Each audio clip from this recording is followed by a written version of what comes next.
নষ্ট হইও না বাপ। ইসলামের জন্য লড়বে কে বাপ? মুরব্বীরা তো চলে যাবে বাপ।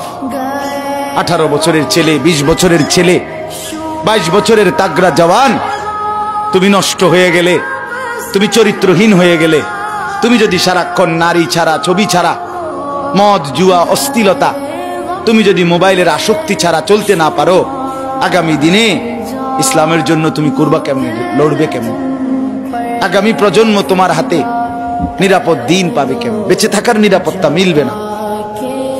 বেঁচে থাকা 53 বছর বাংলাদেশের বয়স, 53 বছরের সমাজে বেনামাজির সংখ্যা যদি এত বেশি হয়, 53 বছরের ভিতরে মোবাইলে আসক্ত যুবকের সংখ্যা যদি এত বেশি হয়, 53 বছরের ভিতরে বেপর্দা নারীর পরিমাণ যদি এত বেশি হয়, এত মসজিদ মাদ্রাসা চারদিকে থাকার পরেও যদি এই মসজিদ মাদ্রাসা ষড়যন্ত্রের কারণে কমে যায়,